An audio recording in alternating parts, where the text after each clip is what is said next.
Good evening, everybody, and welcome to week number 2 of the History of American Architecture lecture series, Detroit and the World. For the maybe 4 people out there that weren't here last week, my name is Greg Whitcup, and I have the pleasure of serving as the director of the Center for Collections and Research. So, first of all, most important things first. The Academy Way gate will be open tonight. Yes! Let's hear it for Cranbrook Security.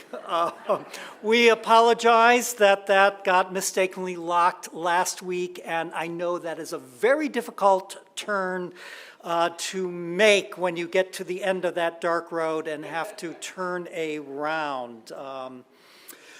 Once again, I would like to thank each and every one of you in the audience tonight for joining us. And again, it is your registration fee that helps support all the work we do here at Cranbrook Center for Collections and Research, including the work we do to steward and share our remarkable architectural legacy. My remarks are going to get shorter and shorter with each of the successive weeks, but I, of course, want to give a warm thank you again to our friends at the Smith Group for sponsoring the lecture series again this year. They are a firm that, as you now know, has a global presence, but they started here in Detroit in 1855. So I mentioned that I would start telling you about a few of the more ways that you can get excited about what we're doing at the center. And one of them that we're proud to announce is our annual house party, taking place on May 18th this year, a Saturday evening. This year's event is going to take place at Thornley House, a space that is rarely opened up to the public.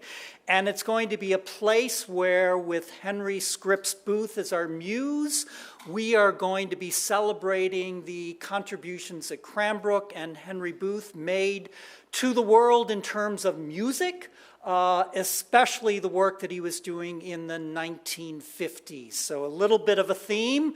If you did not get our e-blast last week, shoot us some email at center@cranbrook.edu, and we'll make sure you have all the information that you need on a house party at Cranbrook on May 18th. Well, by now, I think you all know Kevin and what a wonderful guide he is to all things architectural, our curator and architectural historian. If by chance you are joining us for the first time today, and I know there are a few, or if you are first time on the Zoom screen tonight, you are in for another real treat. So, Kevin, tell us what we need to know about the world of Detroit architecture. Thank you, Greg. Thank you, everyone. It's great to be back with you again, and thank you for joining us around the world and here in DeSalle Auditorium. A couple of housekeeping things. If you did miss last week's lecture, it is up on YouTube on our unlisted YouTube site. So just email us at center@cranbrook.edu and we can give you the link to watch that video if you missed it or if you just want to see it again. And then also, there are a lot more posters, so if you are watching from home and you want to come and grab a poster, we'll figure out a way for you to pick one up at the Art Museum, or if you are here next week, I will make sure they get out of the trunk of my car and into your hand. Now, last week we talked about what it meant to work in the Motor City at the sort of advent of Detroit's industrial production revolution. Today, I want to talk about the same time period, 1900 to 1930, but what it meant to live in the Motor City. In particular, the domestic architecture, the houses that were so deeply influenced by the sort of influx of migrants, the influx of ideas, and the explosion of population.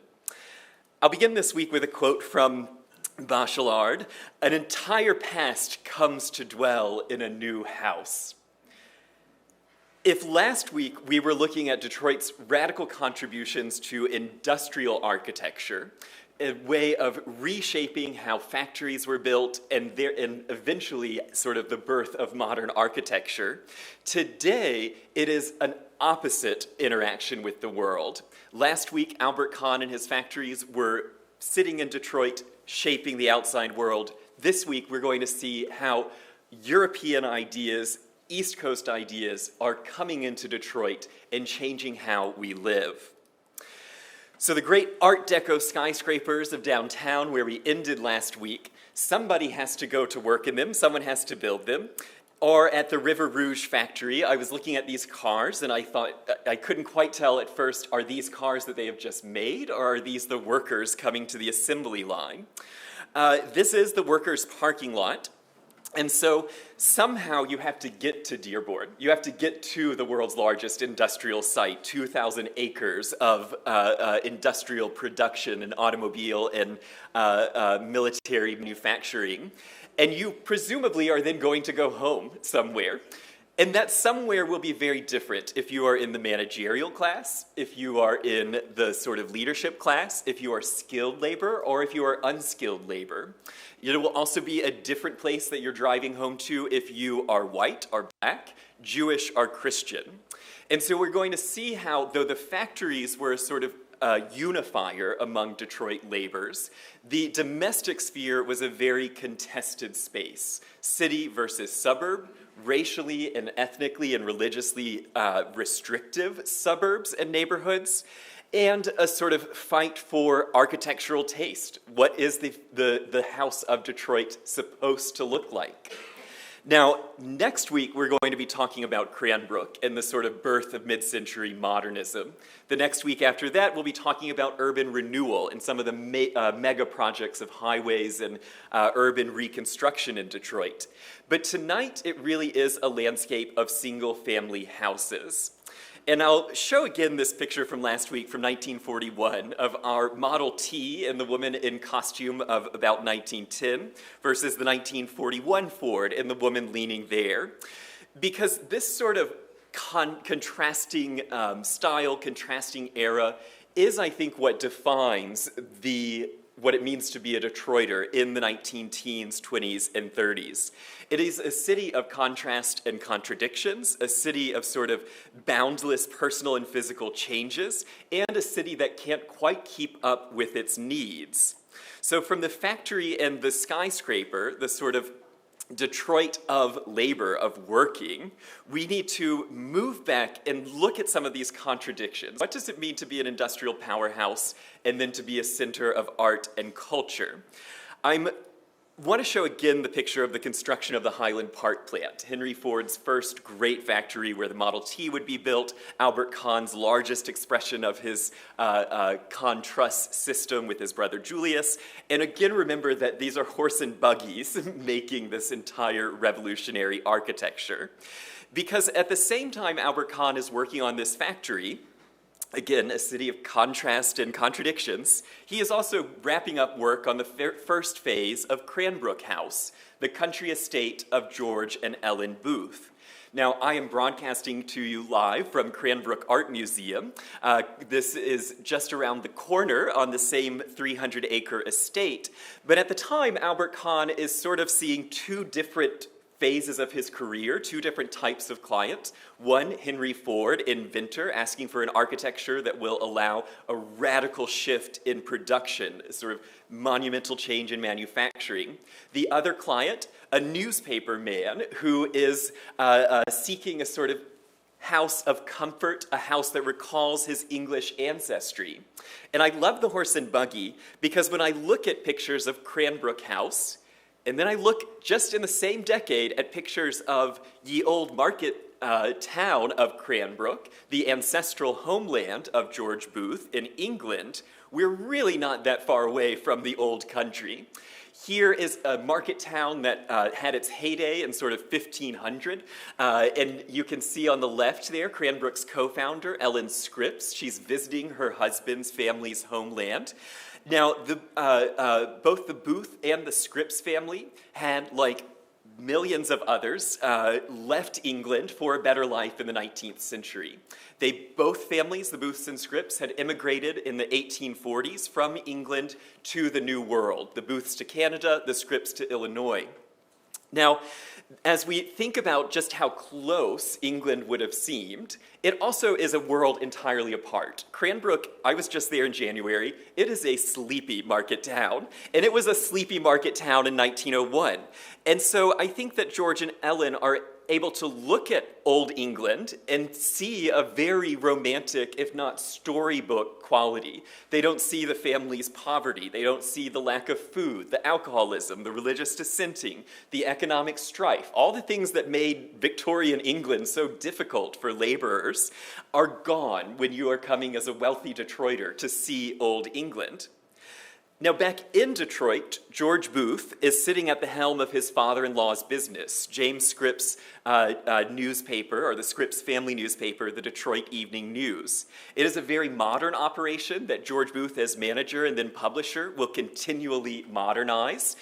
And yet, again, Detroit, city of contradictions and contrast, in the attic of this building is a little printing press that Gutenberg could have sort of walked in and known exactly what to do. Modeled after the arts and crafts presses of England, George Booth, his sister, and others were sitting in the attic using hand-carved letters from England, printing on English vellum, binding with leather, hand coloring, doing this sort of book as artwork project on top of the newspaper operation, all of which is sort of situated right in downtown Detroit, and which produces some masterpieces of American arts and crafts literature, books. Now, they only make 9 books. George Booth calls it the Cranbrook Press, and that's a lecture for another day, but it again is this interesting idea that you can be newspaper publisher and fine art printer. And within the city of Detroit, thinking about this arts and crafts theme, you can have factories built by Henry Ford, or you can have wildly romantic factories for pottery. And the little Pewabic pottery that was established by Horace Calkins and Mary Chase Perry Stratton in 1903 in a stable, expanded in 1907 into this beautiful English cottage. Note, both Ford and Stratton, or Mary Chase Perry, have chimneys, but one is, much more artistic than the other. One is this sort of ideal factory, this kind of English-inspired artisanal pottery. The other, the force of the automobile industry. And they're making very different products. Henry Ford in the 20s celebrating his 10 millionth Model T. Mary Chase Perry Stratton in the 20s celebrating her achievement in glaze recipes and in architectural installations. Both have huge impacts on the city of Detroit, but in very different ways. And then there is the sort of evolution of our architecture from essentially frontier buildings to Cotswoldian manor homes by Albert Kahn, like the Ford House, which we'll discuss in detail a little bit later.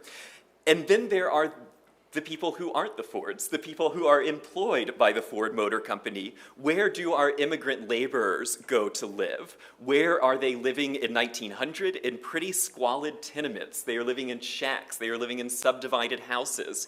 And it becomes a crisis of the small house, so that you have on one end of the city, in Grosse Pointe, Edsel and Eleanor Ford living in this sort of bucolic acreage inspired by Old England, one outcome of the arts and crafts movement. The other end of the city, West Detroit, Brightmoor, where you have little bungalows, yet another product of the arts and crafts movement, but for an entirely different class, an entirely different architectural character. And so this is what we're going to sort of look at tonight. Where do we go from the factory or the skyscraper? Where do we go home? And how can a city hold so many contradictions and also absorb so many different artistic, cultural, and ethnic ideas? Now, this view is showing the sort of headquarters of General Motors, the headquarters of the Fisher Body Company, which was purchased by General Motors, and then the classic Detroit landscape, which is houses, bungalows, as far as the eye can see, spreading in all direction. They will take over the entire size of the city. And we'll talk about why that happens a little bit later on. Now, this doesn't seem like a sort of bad arrangement, a sort of skyscraper and then a house. But what I think was a little bit more tenuous, and what we will see has sort of health consequences, longevity, property value, all the sort of dangers that come, is that Detroit also was a place where you could live right up against the factory. And so you see here this huge Standard Oil processing plant next to the Rouge plant, and then houses immediately next to it. And this kind of uncontrolled growth of where exactly people are living, extraordinarily similar to the first great industrial revolution, to Dickens' London. And so we have to turn to England because it is the driving force of tonight's lecture, the English arts and crafts coming to Detroit. But also I think London in the 1850s and Detroit in the 1920s have a lot in common. They have labor shortages. They have an entirely changing rural workforce from rural to urban. They have immigrants sort of within the country and without the country coming to a single place looking for jobs in these new fields and industries. Now, I don't have you until April, so we won't go through British architectural history in the factories, but I think that there was a sort of kindred feeling of the smokestacks over the home in England that you would have found in certain parts and neighborhoods of Detroit. And it's in England in 1851 where the artistic movement that will come to be known, the arts and crafts, gets its start. In the Crystal Palace, I think one of the buildings that has appeared in all 7 architectural lecture series.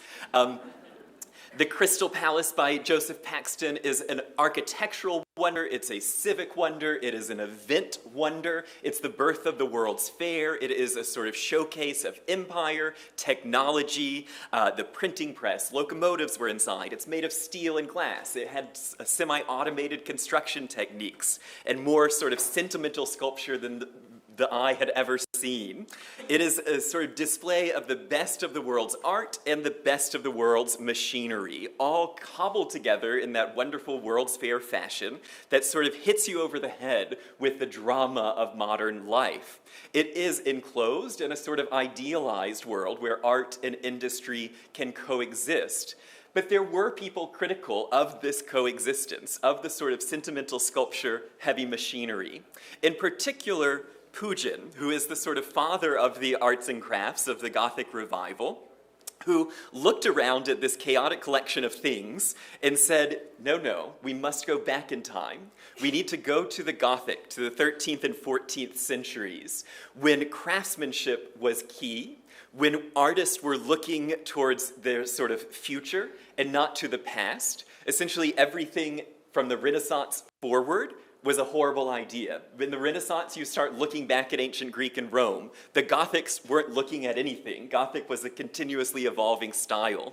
And so Pugin says, we have to ignore the machine. We cannot be dictated by industrial production. We should celebrate labor, celebrate materiality, celebrate craftsmanship, even celebrate nature. And he kicks off a craze for the Gothic that had been simmering for most of the 19th century.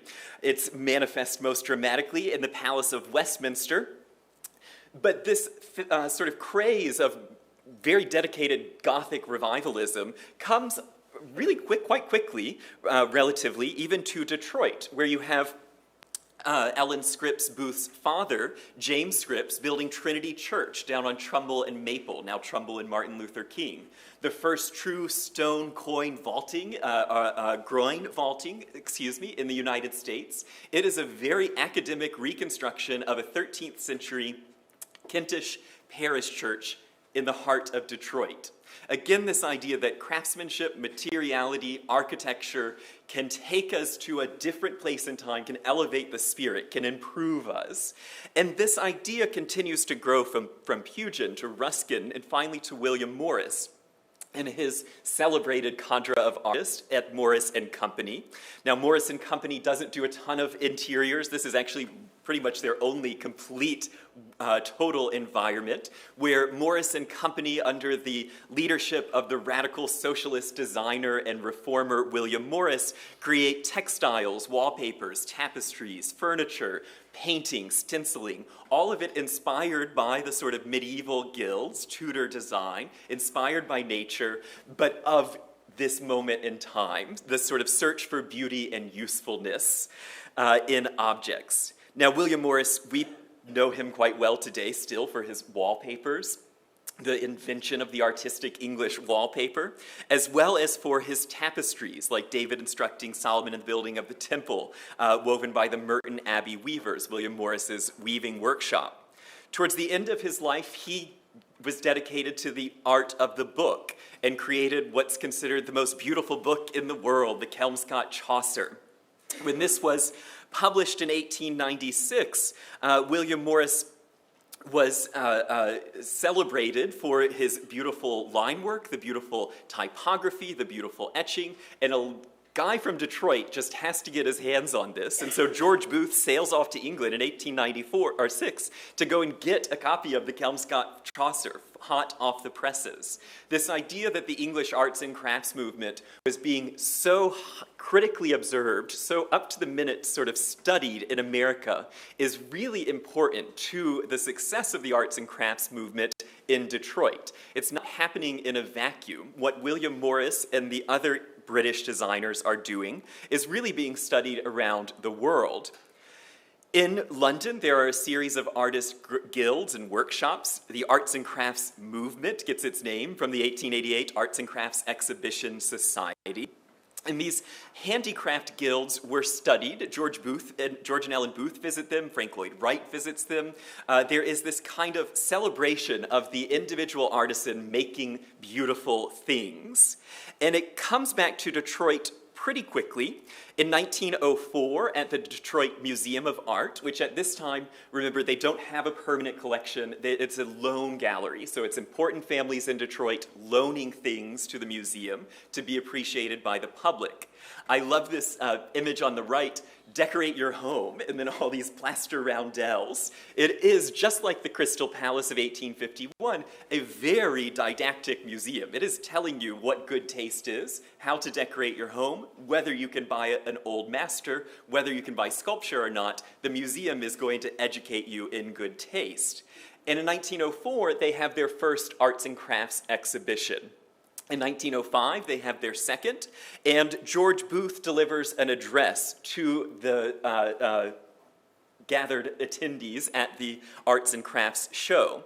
Now, I won't quote his entire address because most of it is plagiarized quite closely to John Ruskin and his Tim Lance of Architecture. Plagiarized is a strong word. Borrowed heavily from Ruskin. But there is, at the end of Booth's speech, a direct call to action. He says, "I hope that it may be possible in Detroit to have a society whose members will be zealous to spread the gospel of good work and the higher and saner standards of art in objects of use, that American life may progress in simplicity and purity with the growth of the nation in real greatness and goodness." There is, in Booth's words, a deep sort of patriotism, a deep dedication to art and craft. I also think a deep, almost naivete to what is happening around him, to the industrial bomb that is yet to sort of go off, but which in 1905 you can see is already starting to happen. The Packard plant is under construction. We have Henry Ford is assembling land in Highland Park. I mean, we are about to change American society and Detroit forever, and George Booth is asking us to sort of progress in simplicity and purity with the growth of the nation and greatness and goodness, and with goods of higher and saner standards. And this call, which George Booth is making as a newspaper man, but also as an iron worker, he descended from a long line of makers, is answered the next year when a series of business people, architects, and artists form the Detroit Society of Arts and Crafts. The Detroit Society of Arts and Crafts dates to 1906. It was the 13th such society in the US, following the Boston Society of 1897, which incidentally George Booth had been a founding member of, as well as some of his cousins in Boston. Then the society sort of spread across the Midwest. So there's societies in Cleveland, Pittsburgh, Cincinnati. And then we get the Detroit Society of Arts and Crafts, which starts in the second floor of this building here downtown, and then moves into a horse stable for the next 5 years, which is outfitted on the inside with a beautiful Pewabic pottery fireplace, hand-carved furniture, and they begin to use this as a place where they would have lectures discussing artistic ideals. This is where May Morris, the daughter of William Morris, comes on her American tour to insult the architecture of Detroit and to promote the values of socialism and handicraft. The socialism never really latches on to Detroit's arts and crafts movement, was a vital part of the English movement, and they really create quite success. And so by 1916, George Booth, who has a plot of land a block in from Woodward Avenue on Watson Street, says, if you can raise enough money for a new building in 3 weeks, I will give you the land. And they do in just 1 week. And so in December of 1916, the House of Arts and Crafts, number 47 Watson, opens in Detroit. It is this really interesting architecture designed by Maxwell Grylls, who is the sort of design lead of Smith Group, Smith, Hinchman, and Grylls.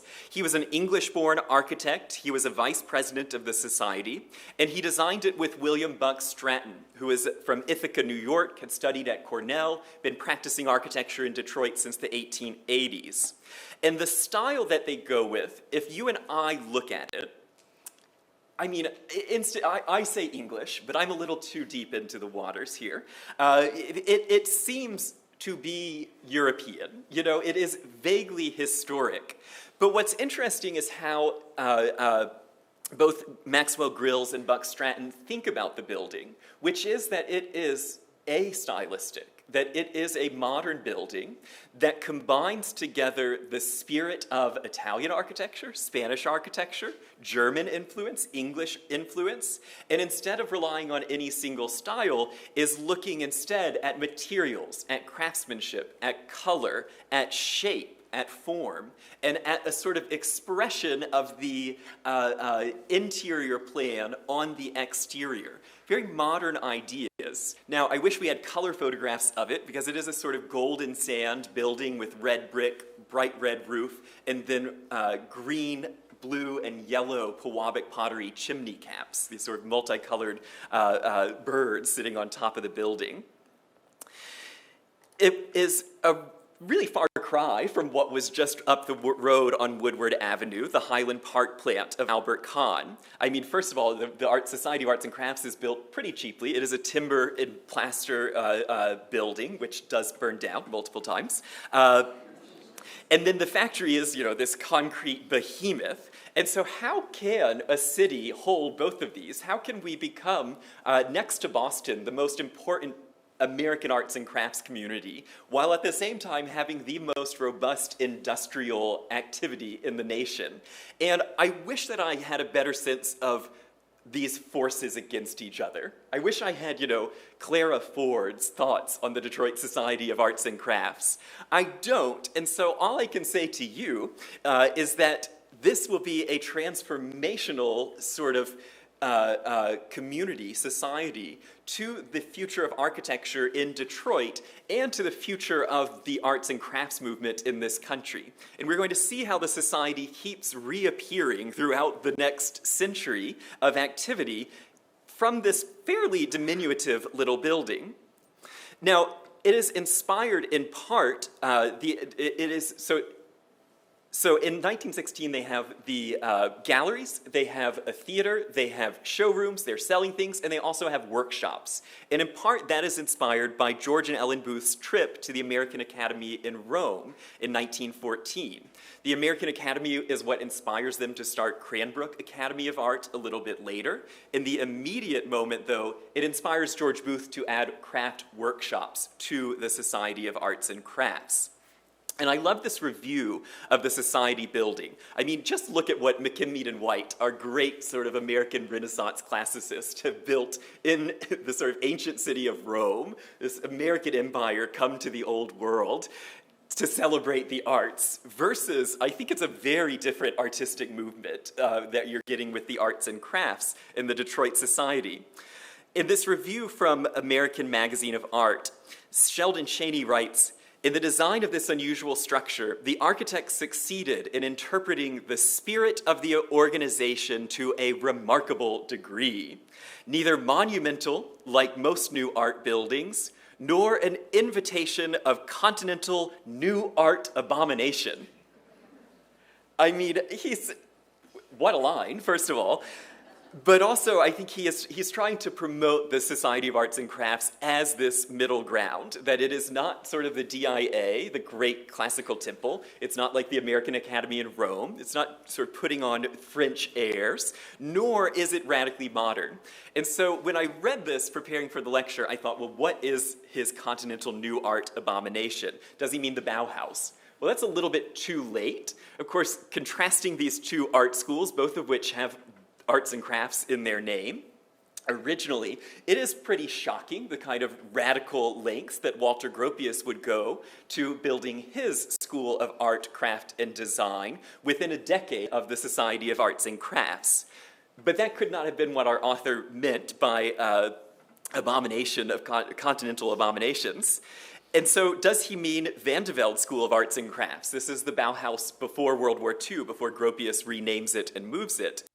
And I think perhaps Nina Blomfield, my co-conspirator in researching these projects, suggested, is it the Art Nouveau, which is a style that Americans were deeply suspicious of because it's so florid, so curvy, so romantic. And so perhaps there is this kind of anti-French, anti-continental movement coming in, and this praising of this, supposed English simplicity. Now, you can compare this to arts and crafts societies and arts and crafts schools all around the globe. It is truly an international movement, and so you can compare it to the wedding tower of Albrecht in Darmstadt. You can compare it to the German Werkbund, which is where many of the architects that will become sort of leading lights of the modernist movement were associated with the German arts and crafts movement. And so you have Peter Behrens with his electric tea kettle that appears to be handmade. This is the same architect who last week we were looking at his turbine factory. And within the Deutsche Werkbund, within the German arts and crafts, we have this very interesting new strain where you get a model factory as part of the 1914 German Arts and Crafts Review. Now, this show will only be up 3 months because of World War I, but this incredibly important moment shows that maybe the arts and crafts don't have to be limited to aesthetics of the medieval time. And Eliel Saarinen, who sees this building, becomes a corresponding member of the German Arts and Crafts Guilds. There are all these sort of intersections of these architects who are questioning, what does it mean to be part of the arts and crafts movement? How do we get technology? How do we get the machine into our buildings? And they're questioning it in Germany in a way that I don't think we do in Detroit, which I just find so interesting, because we have a society sitting next to the heartbeat of industry, and yet really leaning into this specifically English character. Now, walking into the building, where's the front door? It is a mid-block building, and eventually it would have a building built on this side. But the door to our little society is right here. And it's not so much a door as it is a gateway that leads into a courtyard inspired by sort of private courtyards of Italy or Spain. You have on the right-hand side the studios, the workshops, and on the left side the theater and galleries. There were 8 workshops downstairs. Each had lighting, plumbing, and special equipment. There were originally the woodcarving studios of Alexander and McEwen. There were jewelry studios, furniture studios, theater design studios. Upstairs was my favorite, the lampshade workshop. And then there were costume designers and eventually bookbinders, metalworkers, silversmiths, and folk craft, which is very interesting that here in a city that is becoming increasingly dominated by immigrant communities, you have the immigrants come in and bring their handicrafts into the workshops of the society. So you have this really, I think, quite beautiful plan where we've snuck into the building off the street into an open courtyard, our little workshops over here, and then the main entrance into the galleries, the exhibition room, coming in along the front of Watson Street in this sort of two-story space where you would see tapestries, silver, sculptures, a rotating cast of exhibits that as a curator it makes me exhausted when I read what dear Secretary Helen Plum was organizing every 2 months in this room. And it is meant to be a teaching tool. They are gathering the best of craft from around the US, Germany, and England, and bringing it to Detroit to show it to workers, to sell it to clients, and they are decorating houses. They're decorating private clubs. It is really this sort of one-stop shop of good taste, good art, good craft, and then it's being made right next door in the shops. Now, the exhibition room opens up into a terraced theater that could be used as seen here for lectures. It could be used for theatric productions. It also displayed art. So whether that is Swedish weaving here or a Merton Abbey weaving that now hangs in Cranbrook House here. All the chairs, it's hard to see in black and white, but they're all different colors because there was an artistic color scheme that brought sort of orange, red, green, blue, and purple chairs into the room. And then it's looking towards a theater, and that was part of the arts and crafts movement, was the idea that theater, music, art, craft, architecture are all parts of a whole, that we should have all of these incorporated together. Another distinction that made the Detroit Society so unique was the fact that theater was part of the organization. And here you see some of the sets. Now, when it wasn't being used as a theater, you could set it up for a showroom of beautiful objects. And so here we see Danish and English and American silver, we see tapestry, we see floral decoration, and it is this pretty impressive organization that is having the leading historians, leading artists, leading philosophers of the day come through and teach and show their wares. Even the King and Queen of Sweden come through, both to visit the large Swedish immigrant communities in Detroit, but also to promote Swedish furniture and silver to the sort of craftspeople of Detroit. But we're here for a lecture about architecture, and so I want to expand from this house of the arts and crafts out into the sort of impact of the arts and crafts movement onto the domestic landscape. Now, the style of this building is again indebted in many ways to William Morris and his architect Phyllis Webb, and Morris's own house outside of London, Red House, where you're beginning to see a sort of breakdown of classical order, a breakdown of regularity, and instead a house that is shaped entirely by its interior, by the arrangement of rooms that are dictating where a window appears, the shape of the roof, and also by a simplicity of materials. It is all brick and clay tiles. The entire thing is made of fired clay. Now, within the sort of arts and crafts movement, we also have more direct revivals of Tudor architecture, and Richard Norman Shaw becomes a huge influence, an English architect, on American architecture. And sort of the adaptation of Tudor and Elizabethan architecture in the end of the 19th century to create distinctly American architecture like the shingle style and the stick style out in New England, here the Watts Sherman House by H.H. Richardson. And Detroit is, before the society even gets going, is not immune to these sort of influences. And our one great shingle style building by the Philadelphia architect Wilson Eyre, the Charles Lang Freer House. And so for the industrialist Freer, who's a great collector of art, we have a up-to-the-minute sort of vaguely medievalizing, distinctly American iteration of this English shingle style.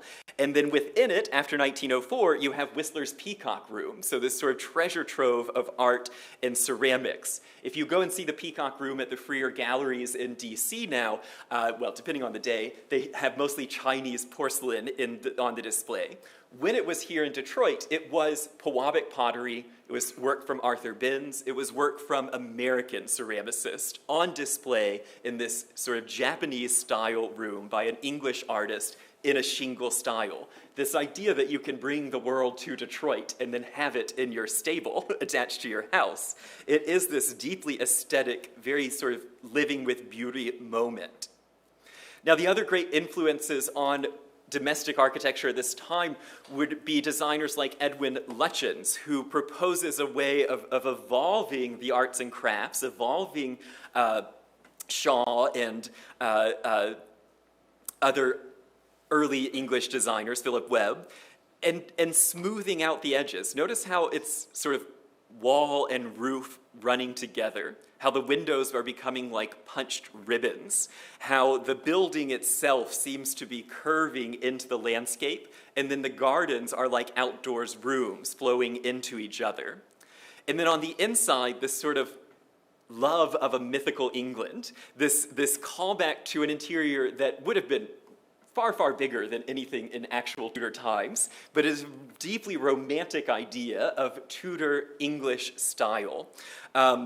This kind of nationalism through art and arts and crafts, are the work of C.F.A. Voysey, who has a deep impact on Detroit's architects, where the roof and chimneys anchor the house, and the house appears to almost be punching through the roof itself. And this only gets more dramatic as Voysey's work gets further from the sort of Tudor medieval sources and is becoming more and more simplified. It is yet again this sort of long journey to abstract modernism, but here a stopover that is becoming sort of pure geometry, continuous roof, and really a very plastic architecture. It is architecture that seems to move naturally, that where those gables pop up, well, that's because the room needed to pop up. Where the windows appear as a brow, they're sort of pushing and pulling. And then, I mean, this exquisitely beautiful doorway where the molding is just in the stucco, the window sort of coming down to it. It is a very sort of lyrical abstraction. It is really pushing the bounds of what arts and crafts inspired, Tudor inspired architecture might be. And it is beloved by George Booth and Albert Kahn. So when we come back to Detroit and we look at something like Cranbrook House, we can see, more so in the drawings than in the actual house, the influence of Voysey, these monolithic materials, giant red roof, sort of cresting the hill, and then the house punching through this roof shape anchored by chimneys. Now, Albert Kahn is building Cranbrook House for a very close friend. Albert Kahn and George Booth are integrally involved in the Society of Arts and Crafts. George Booth is president, Albert Kahn involved through his entire life. They are collecting art together, they're exchanging ideas, and so it is a very close relationship between client and architect. And I think that Cranbrook House really proves this sort of success of the Society of Arts and Crafts as a way of outfitting the home, because you're not looking at a lot of English antiques here, but instead contemporary craft, much of it retailed through the Society of Arts and Crafts, including that hanging by Burne-Jones and woven by the Merton Abbey weavers, which is seen in the back of the house. It's now at Christ Church Cranbrook, and which was then loaned back to the Society of Arts and Crafts to be shown in the galleries. And then those bed hangings that are on display in the show of British Arts and Crafts were purchased by George Booth, and he went to bed every night in sort of ensconced in May Morris's embroidery work. It is a pretty deep dedication to the arts and crafts ideal here in Bloomfield Hills. And really, his entire bed is this recreation of an English 15th century, 16th century bed, very similar to William Morris's own. And when we get to the library of Cranbrook House, which Albert Kahn designs in 1918, we see one of the most spectacular works of art at Cranbrook and one of the kind of key objects of the arts and crafts movement in Detroit, the overmantel, designed by George Booth and executed by John Kirschmeyer, a German-born woodcarver practicing in Boston. It is the sort of pageant of the arts and crafts, anchored at the center by an Episcopal bishop who is anointing the architect, Albert Kahn, son of a rabbi. The portrait of Albert Kahn, right here at the center, God and architecture. I mean, that is George Booth, that is Cranbrook. It is the sort of mother art is architecture, and here are all of the allied artists that will help build the building. A portrait of John Kirschmayer, carved by himself. He's holding an angel that he carved and gave to George Booth, or sold to Booth, with this carving. Then the cabinet maker, who is actually planing down a tree that's growing up. So he is making the wood that this is carved on. Meanwhile, he is also carving down the forest that is providing the sort of ornamental frame, getting to that Ruskinian idea that the Gothic is simply the forest made in stone. There are levels of sort of arts and crafts philosophy in this piece.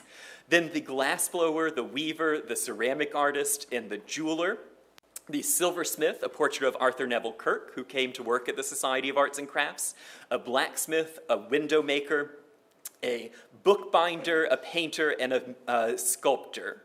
All of the sort of artisans involved in the creation of a beautiful work of art, all the people who are reflected downtown at the Society of Arts and Crafts, now permanently carved into the fireplace of Cranbrook House, underneath a 1711 poem by the English poet Walter Landor, "Nature I loved, and next to nature, art."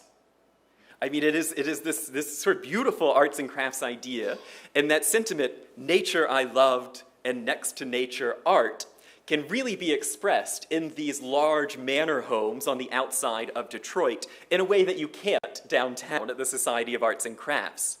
Of course, on the Cranbrook estate, we go from this sort of carved pageant to an actual pageant because George Booth builds a small theater on his property where he would raise funds for the Society of Arts and Crafts. Here's the 1916 production of the Cranbrook Masque with costumes all made by the Society of Arts and Crafts. And then the gardens, inspired by Charles Platt's Italian Gardens, which was the sort of transformational guidebook on how to build an American estate that has sort of gusto, this idea of the outdoor rooms. Edith Wharton and Charles Platt have a sort of enormous influence on all of these great suburban manor houses.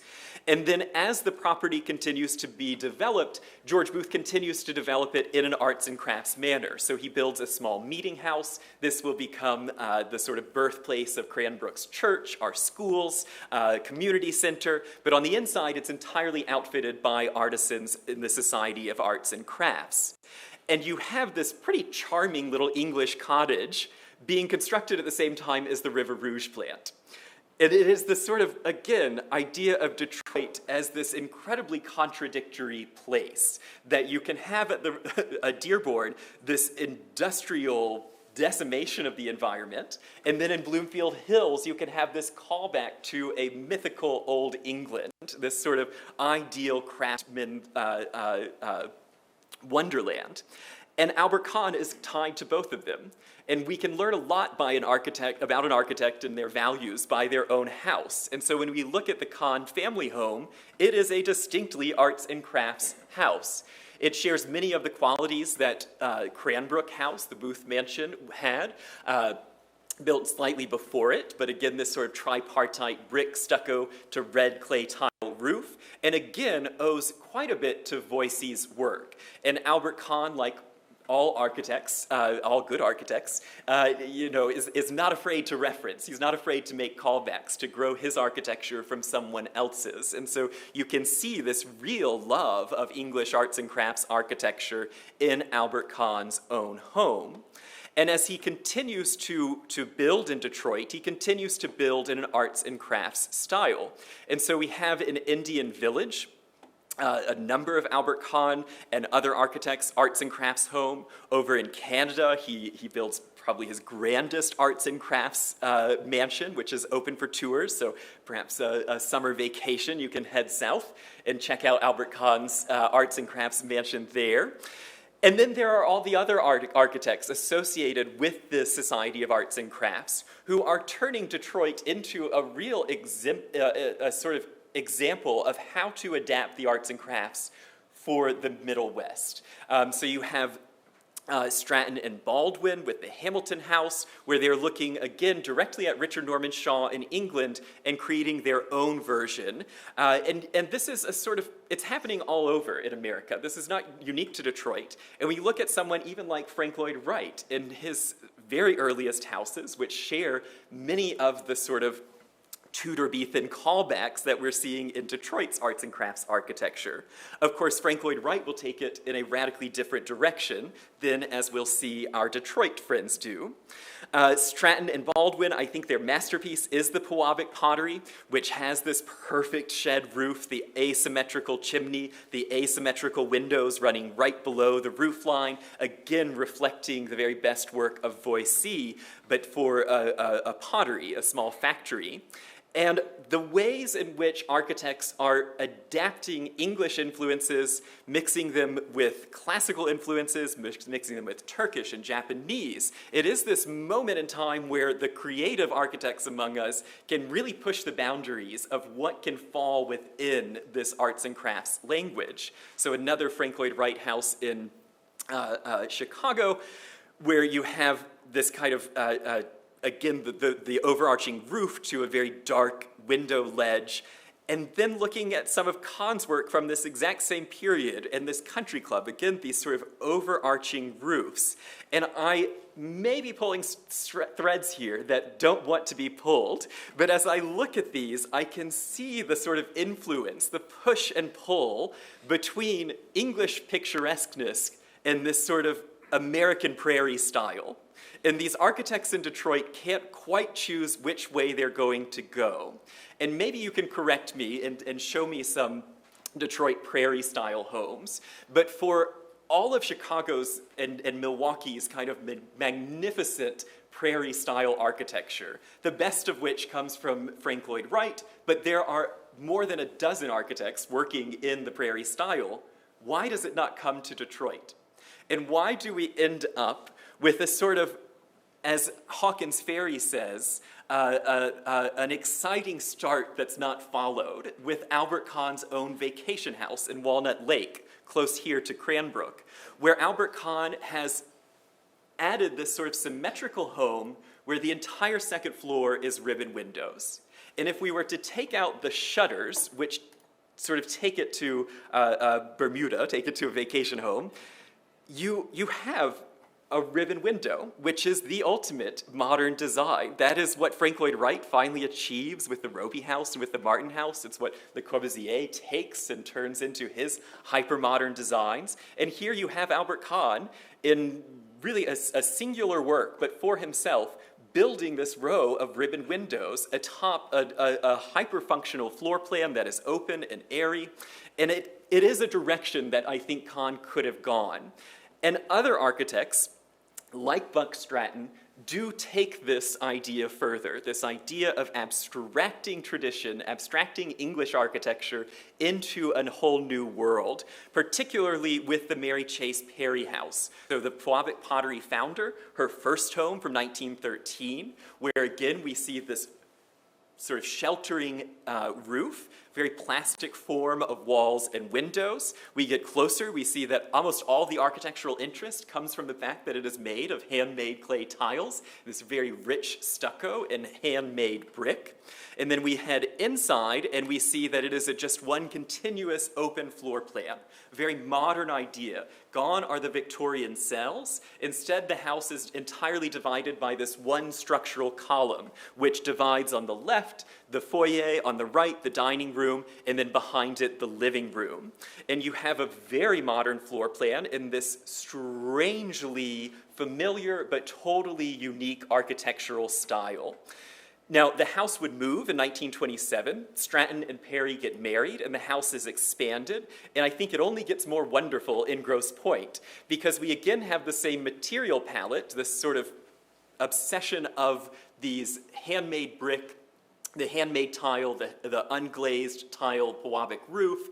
And then you have these weird sort of geometric forms, these volumes of space squished together, and then the inside is all pottery, and it is pointing a direction for a new sort of modern architecture that is familiar but unrecognizable to my eye as distinctly medieval. It is not going towards the Gothic, it is going towards the 20th century.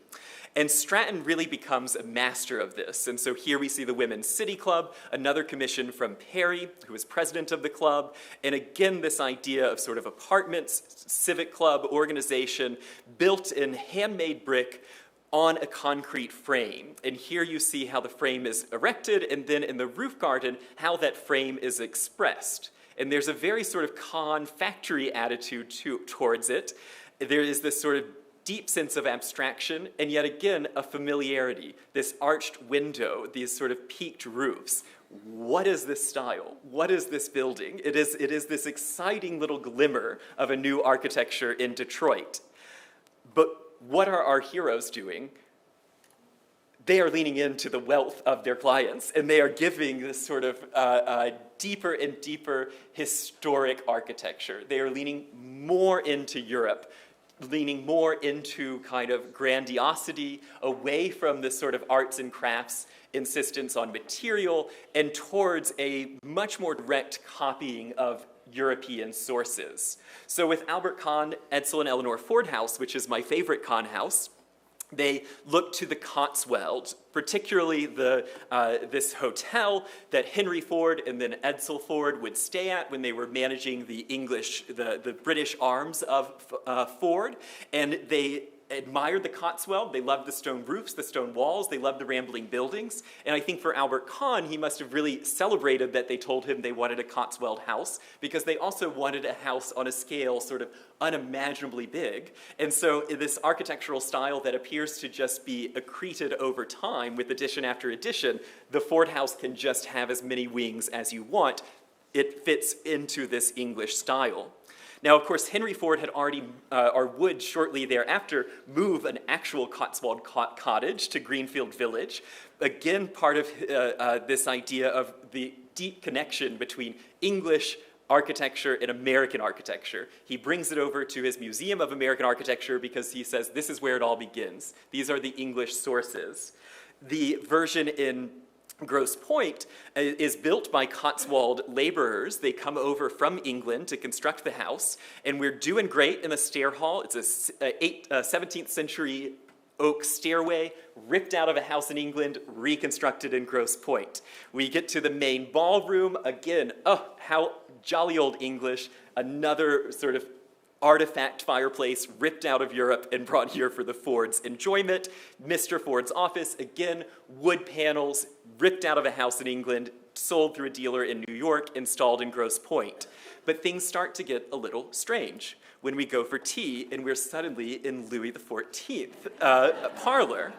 And then we head to dinner and we're in ye old colonial Virginia. And then it gets really odd when we get into the lounge, and Walter Dorman Teague has designed us essentially car interiors of copper and zebra wood and built-in radios and mirrors and fluorescent lights. And all of this is encapsulated in Albert Kahn's Cotswold shell. And I think it shows this sort of American inventiveness, this sort of desire to have correct architecture, but then adapt it for your own needs. It reminds me of the DIA and the way that Paul Philippe Cray and Valentiner took the art and put it in galleries of rooms associated. You know, it's the French room with French art, the Italian Renaissance room with Italian Renaissance art. Why not just choose your own historical period for each room of the house? And if your architect is good enough, and if your decorator is good enough, which the Fords have, it will work. You will be convinced that this is the logical expression. But it is really bizarre to see this sort of hyper-modern interior with little diamond glass windows in the corner.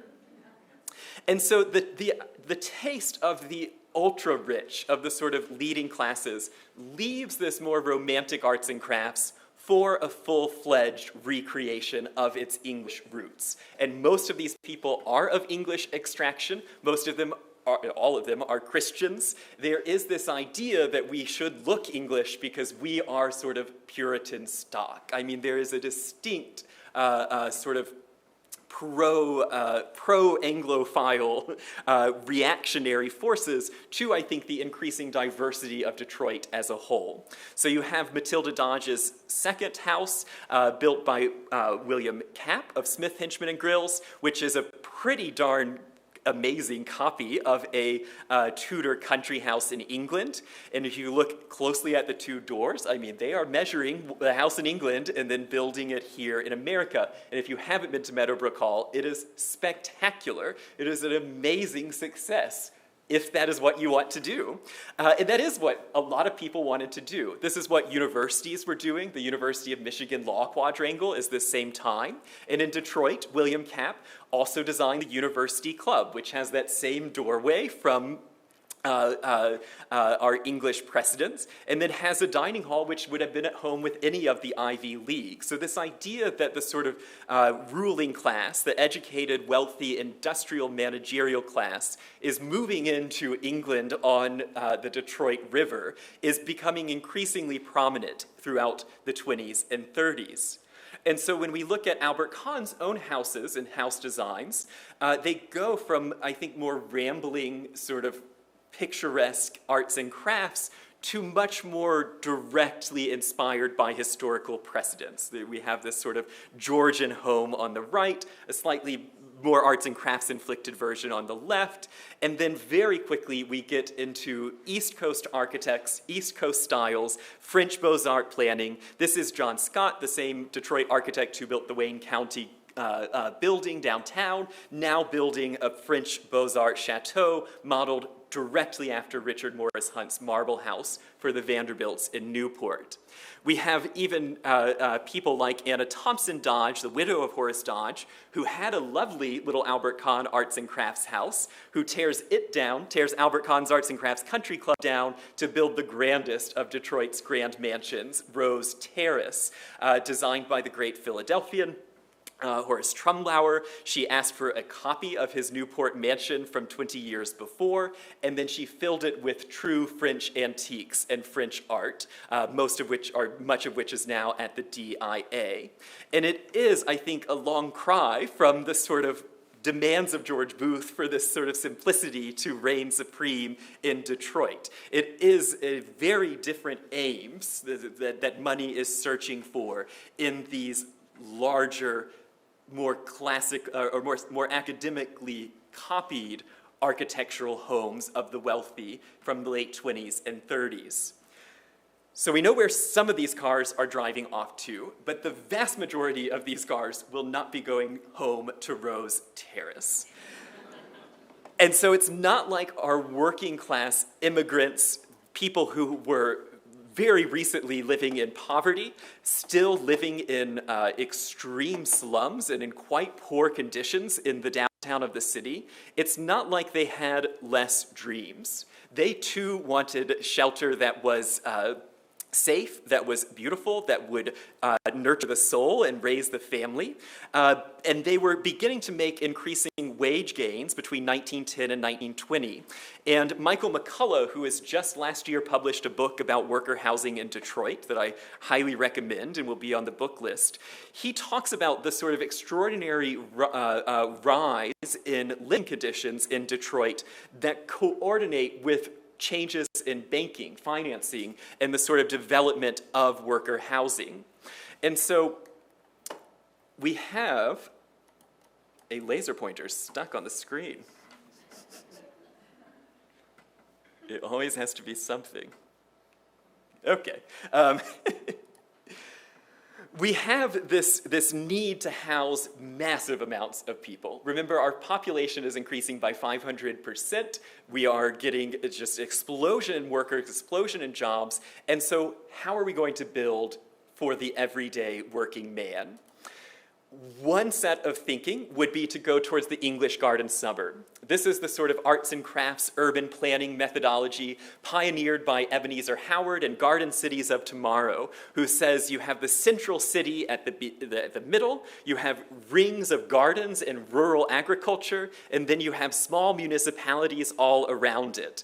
The most famous of these garden suburbs is the Hampstead Garden suburb outside of London, where you have a subway stop that lifts you up into the middle of this charming set of attached homes, where you have at the center a small market and a church by Lutyens. It is exquisitely beautiful worker housing funded by the Greater London Council. It is government housing for workers. Now, the garden suburb movement goes to every continent, including here in New York, in its grandest example, Forest Hills Gardens by Grosvenor Atterbury, where again you have these attached homes that spread out and provide housing for the working class.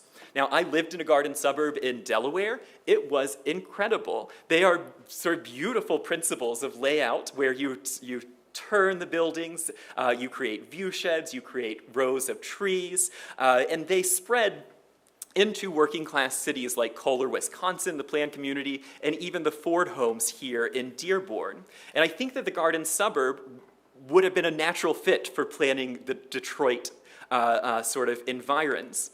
Of course, the other thing that's happening at the same time, and which might make sense if we look at what Albert Kahn is doing, he's inventing the factory, he is suggesting at some new modern architecture. Why would Detroit's working classes not want to live in radically modern buildings?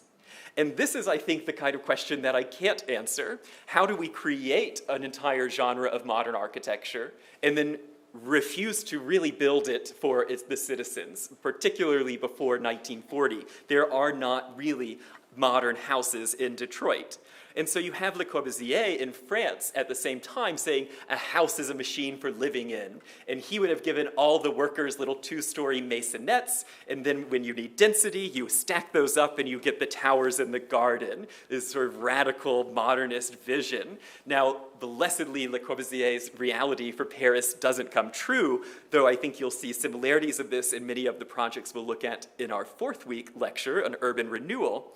But there are hypermodern worker housing examples, including here Gropius, Mises, Marcel Breuer, the Weissenhof settlement outside of Stuttgart, where individual architects are expressing the latest in modern theory, concrete construction, steel frame windows, flat roofs, color-coordinated apartment dwellings, housing for single workers, housing for family, duplexes, single-family homes.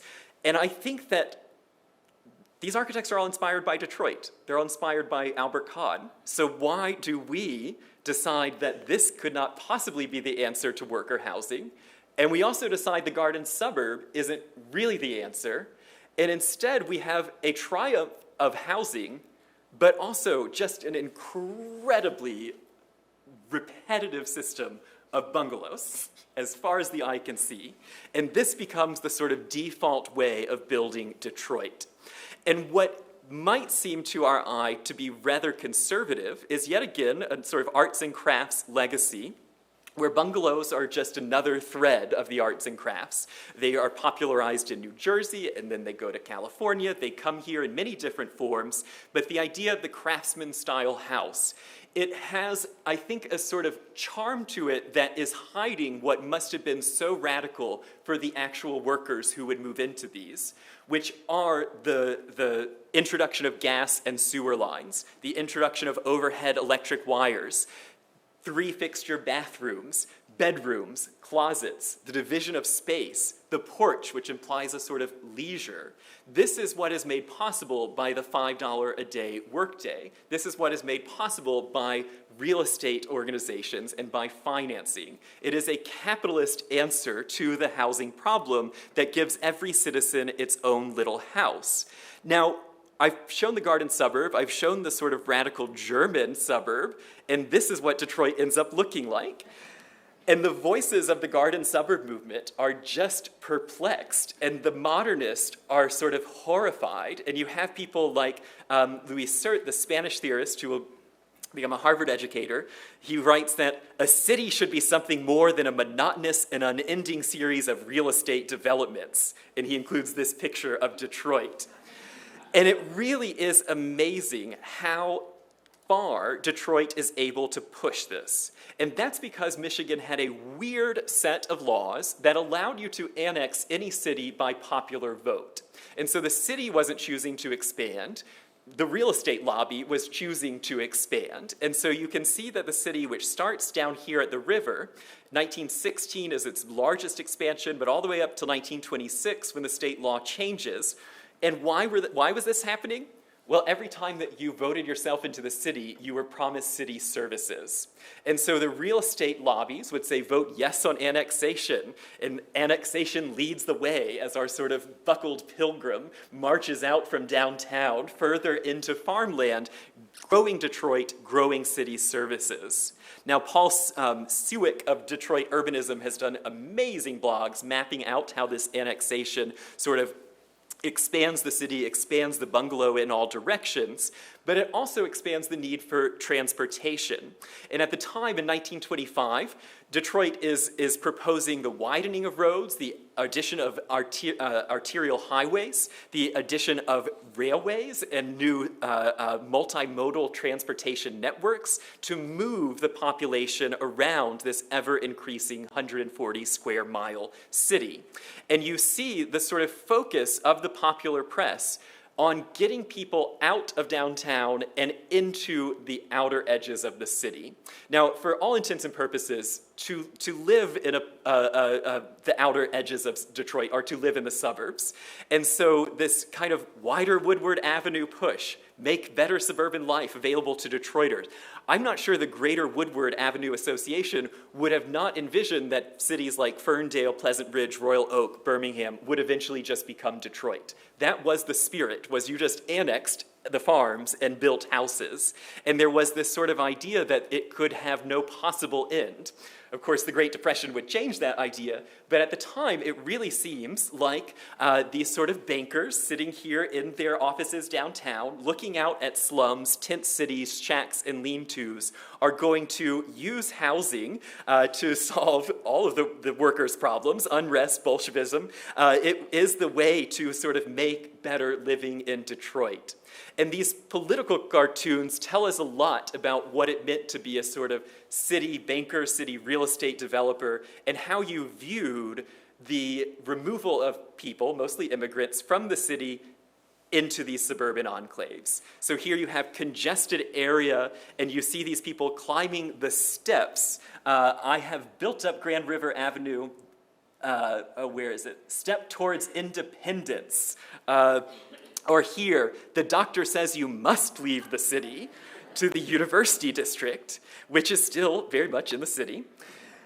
And then there are the places where you don't even have the city services yet because you're so far away from the downtown that the Taylor houses in Brightmoor is built entirely with chemical toilets because the city says we can't get sewers to you. And so you have these homeowners who are buying land, whether they can afford a shack or whether they can afford a house, they need land. They want property. This is the end goal. And so we get these very simple but very adequate houses for the working classes. And amazingly, this one is virtually unchanged to this day, just became a historic landmark. And then who are these houses for? Well, they are for Henry Ford's workers if you are white and if you are becoming an American. And for Henry Ford, this means teaching his white immigrants English. It means teaching them English in night schools. It's sending cards home with kids from school saying, Mom and Dad, do you speak English? If not, come to Henry Ford's English school. And the development of a deeply problematic system of assimilation and the squashing down of cultural difference in favor of Henry Ford's idea of American culture. At the end of your sort of English lessons, you would go through the melting pot, where you would dress up in traditional European folk wear, climb up the steps of the melting pot, change into a suit, and then climb out with an American flag, singing God Bless America. And for Henry Ford, this was vital to change you from a Polish citizen, a Russian Jew, it was vital to make you into his ideal American. And so Henry Ford and his sociological department sends sort of researchers out into the field to photograph Michigan cities. Here's Inkster, but Detroit would have looked the exact same. And then to propose how we are going to fix the social ills. And all this would be done with sort of deep kind of Father Ford overlooking you, because the inspectors would come to your house and inspect your wallpaper, your curtains, your homemaking skills. How clean were your children? Was there enough soap in your house? And so there is this idea that he will make you into the ideal working class citizen at any cost. And yet Ford employs thousands of black workers, and he is offering none of this to the black people who have immigrated, or who have migrated from the South to Detroit looking for work. And worse than that, there is no housing opportunity for the black community in Detroit. They are excluded by racial covenants. They are excluded by legal structures. Here we see the Homeowners Loan Corporation residential security map, which outlines areas that are excluded from government mortgages because they are hazardous for investment. It only took one black resident to become a red-lined neighborhood, to become something that the government and the real estate companies viewed as completely uninvestable. And so what that meant was that all these new developments, the expansion of the city, the annexing, was continuously whites only. And so you had population increases where Henry Ford's researchers say the horror of Black Bottom is that what look like single-family homes are often subdivided into 6 or 8 one-room apartments without plumbing, without electricity, and that may have multiple generations living and paying up to $60 a month in rent, which would be more than a mortgage in a Brightmoor development, because there is just no space, because everyone is creating these racial restrictions. And of course, this has architectural consequences, because there is no investment here. So these are sort of similar bungalows, that they're similar to the older bungalows that still have the shacks attached to them. And then when you do get black families of means who want to move out and who boldly do, they begin to be attacked by white mobs. And so 1925, the spring and summer, becomes this sort of horrible intersection of housing policy, architecture, and race relations in Detroit, where Aldine and Fleta Mathis are attacked after integrating an apartment building on the city's west side. Mathis ends up firing a gun out of her window after a brick was thrown in and she was arrested. We have Dr. Alexander Turner is driven away from his brand new house by a mob of 5,000 white people, including Klan members. The courts ultimately say you can own the house, but you cannot live there. You cannot occupy your own house. And then probably the most famous and horrifying is the story of Dr. Sweet, who moves in with his wife Gladys. In September, a day after they move in, a mob of 800 pelt the home with rocks and bottles. Dr. Sweet opens fires on the crowd, kills someone sitting on a porch nearby, and the entire family is arrested and charged with murder. Now, they're eventually acquitted, but why would anyone have to go through that to own this bungalow? It is insane.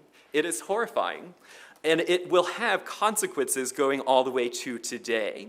If it weren't for the sort of redlining restrictions, it's all the implied ways that people were kept out of these neighborhoods. And these sort of horrifying pamphlets that I found in Cranbrook's own copies of The Afterglow in the Free Press, where you have sort of safeguarding the neighborhood's future, building restrictions and regulations, or the answer to the neighborhood problem, Bloomfield Village, in Bloomfield Hills, where exclusiveness endures. And I don't say that to make sort of modern Bloomfield Hills feel bad. It's really important that this idea of neutrality, of architectural neutrality, of sort of everyone being on an equal up and up footing, that we can all work hard and all get our own little country house, whether that's a bungalow on 1/8 of an acre or if it is a country house on thousands of acres, was a myth for huge parts of the Detroit population. Now, next week we are going to talk about Cranbrook specifically and the building of modern architecture. The week after that, we'll return to the city and to urban renewal and the continued struggles of housing and redevelopment in Detroit. But I'll leave you tonight with this image of the Henry Ford Museum, which I think is encapsulating a lot of what we've looked at tonight, even though it's not domestic architecture. Because here you have, on the back side, a factory, which is housing Henry Ford's collection of American things. Henry Ford famously just bought up antique stores. Anything, plows, pencils, anything that was told the story of American ingenuity, he was packing into this factory museum. In the front, he recreates Independence Hall at 1-to-1, Congressional Hall, Boston's Faneuil Hall, and then on the right-hand side of the image, he is bringing literal colonial structures, the home of Noah Webster, the home of George Washington Carver, and he's bringing together this exercise in American exceptionalism and this exercise in using architecture and using things to tell a version of the American story, to sort of mirror what he wants America to be quite desperately. And so as we move forward, we're going to continue to study our architecture and see how that reflects on the values that we hold dear, and see if the Henry Ford continues to hold water and weight as what Detroit wants to be represented by. Thank you.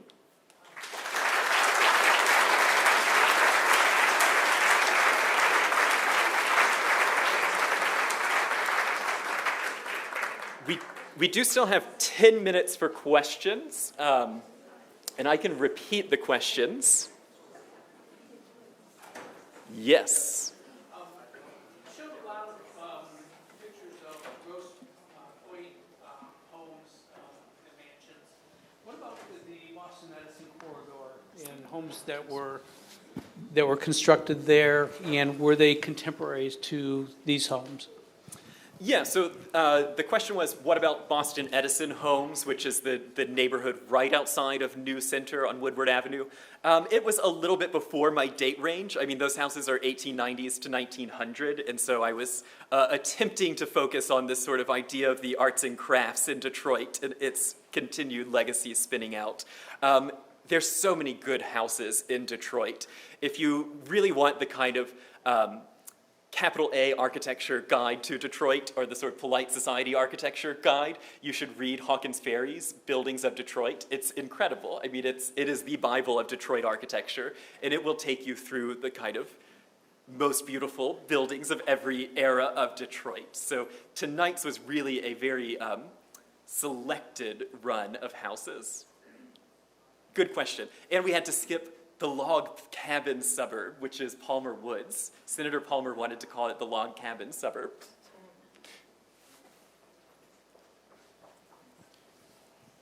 Detroit was a home of so many great designers. Was it a source of materials and mechanicals? Was it on the front end of that, or it was really just following along, getting homes heated, cooled, the different bricks, whatever they used? Yeah, the brickyards of Detroit were down under what is now the airport, and so Detroit common brick was vital for the construction of the city. So when Woodward Avenue is paved, that's all common brick laid down. All of our sewer system that's draining the city to the river is all brick.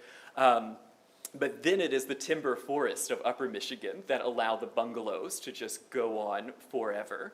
And I think it's very interesting, why is Detroit a city of one-story bungalows? When in Chicago you have multi-story apartment complexes, in other cities you have 1.5-story bungalows or 2-story bungalows. Like, why is our typology that you see in Detroit, Ferndale, Royal Oak, one-story bungalows?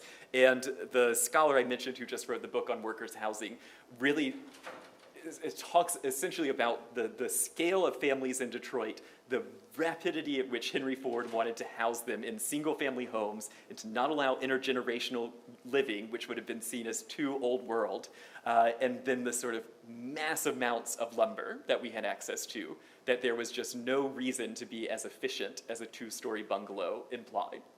So it's interesting, these sort of decisions. We're really touching perhaps too quickly on a lot of different subjects, and so when I send out the reading list, Thomas Segru in his Origins of the Urban Crisis. There's so many scholars who have really dug deep into the sort of housing problems of the workers in Detroit. I think it's a little, or equally interesting to compare it to all the grand homes of the very wealthy, because I think that there are this sort of, Edith Wharton of it all. The rich should live lives that can be observed to improve the lower classes. There is, I think, this kind of trickle-down architectural legacy that the arts and crafts implies. Other questions, or could imply? Let me look on my Q&A here. Why was the Society of Arts and Crafts building demolished? It burned down twice. In the 1930s, George Booth rebuilt it. It was converted to an auto garage, and it burned down in 2003. And then right before the Super Bowl, the city went on a massive demolition campaign. And so though there were investors who wanted to rehab the building, it was demolished over objections of things like permits. Is known more about Albert Kahn's practice, organization, associates, other firms founded, Kahn's role? Yes. Kahn's business has been extensively analyzed, so there are multiple books about Albert Kahn, period sources on the organization of the office. And then a lot of architects have come through the Albert Kahn office. Growing up in the Detroit area and noticing as growing up that the homes of the wealthy often had this sort of faux English Tudor effect. Was that typical of this area as what you've described with the arts and crafts influence, or is that typical kind of across America that Englishness sort of signified wealth? Yeah, so there is this interesting shift from arts and crafts to just Tudor-Beathen and the picturesque. And if you wanted to insult a modern architect like Buck Stratton, you would say his buildings were picturesque. That was a critique of Albert Kahn's later houses, that the Edsel and Eleanor Ford house was simply picturesque. And that's not architecture. Now, that's a kind of all BS, but this idea that one is sort of more right, more true, more capital A architecture if you are building in one mode, but then if you are copying sort of a little lancet window on the front, a little cat eye, a little turret, you're somehow being overly charming. It's a minutia distinction that in the turbo blasting of traditional architecture that we will witness next week does not come down to us today, and we just see it all as sort of, oh, how wonderfully charming Tudor-Beathen. I think Detroit has a lot of English-inspired architecture. I think any city on the East Coast does. Buffalo, Atlanta. By the time you hit Kansas City, you're starting to see Spanish revival and the invention of the Spanish revival and its influence on American architecture. But it is part of the same idea of claiming English heritage with waves of immigration. And so it's why Yale rebuilds itself in the Gothic mode. It looked like an English mill in 1900, and by 1930 it looked like Oxford. Well, why? Because Yale is for educating white men from England. So there are politics on top of all of this architecture that are larger than Detroit. And then there's also just the taste. It looks great. And so there are also people who build without those sort of connotations. And I think we can hold all of these truths to be co-equal. Okay. We have 1 minute. Last question. What about prefabricated housing like the Sears houses? Intriguingly, we don't see a lot of those in Detroit, in part because we had small developers.